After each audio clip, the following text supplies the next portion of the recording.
ফলাফল বেরিয়েছে এই মোহনপুর এলাকা থেকে 13 নম্বর এবং 14 নম্বর কনস্টিটিউয়েন্সির যে ফলাফল, সেই ফলাফলের নিরিখে আপনার যে এত বছরের 35 বছরের একটা অভিজ্ঞতা, সেটাকে আপনি কিভাবে ব্যক্ত করবেন?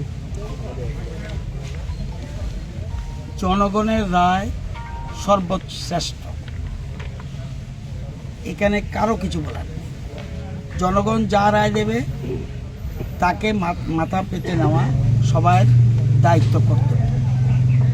যেহেতু আমরা ভারতবর্ষ গণতান্ত্রিক দেশ, গণতান্ত্রিক পদ্ধতিতে ভোট হয় এবং এটা প্রতি 5 বছর পর পর উৎসব হয়।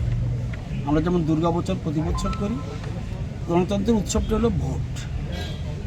এই ভোট যা রায় দেয় তাকে আমরা যারা রাজনীতি করি তাদের মাথা পেতে নেওয়া উচিত। তো আমি ভোটের আগেই বলেছি, গত 7.5-8 বছরে ভারতীয় জনতা পার্টি রাজ্যে যে উন্নয়ন করেছে, রাস্তাঘাট বলুন, পানীয় জল বলুন, আবাসন বলুন বা অন্যান্য যা যা বলবেন, যদি উন্নয়নের নিরিখে ভোট দেয় তাহলে বিজেপিকে ভোট দিতে হবে। আমাকে বলুন, বিজেপি ছাড়া এই রাজ্যে কেউ কি উন্নয়ন করেছে? বলতে হবে আমাকে। আমার মতে না। তাহলে উন্নয়নের নিরিখে ভোট দিলে বিজেপিকে দিতে হবে। বলে না আমি সেন্টিমেন্টে ভোট দেবো, তাহলে তো অন্যদিকে যাবে, সেটা আমি কিছু করতে পারবো না। তো আমি আগেই বলেছিলাম যে সেন্টিমেন্টের ভোট হলে কি রেজাল্ট হবে আই ডোন্ট নো, কিন্তু উন্নয়নের নিরিখে যদি ভোট দিতে দেয় তাহলে আমাদেরকে ভোট দিতে হবে।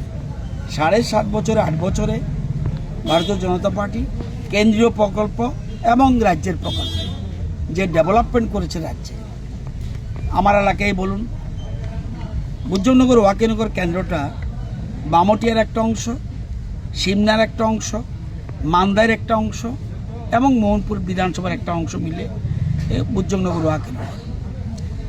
তো এখানে আমাদের দল পরাজয় হয়েছে, আমাদের দলের। সুতরাং পরাজয়কে স্বীকার করে নিতে হবে, না নিলে এটা বুদ্ধিমানের কাজ নয়।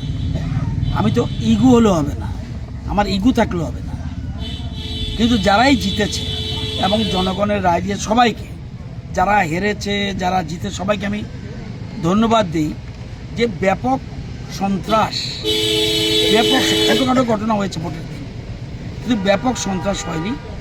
এবং নির্বাচনের পরেও যেন আমরা সবাই মিলে একসাথে থাকতে পারি। ভোটের পরে ভোট হবে, কিছুদিন পরে আবার আমাদের ভিলেজ কমিটি নির্বাচন হবে, এরপরে ভোট হবে আমাদের পুরসভার ভোট, কর্পোরেশনের ভোট, এরকম ধীরে ধীরে প্রত্যেক ভোটই হবে এবং আমরা মেনে নেই।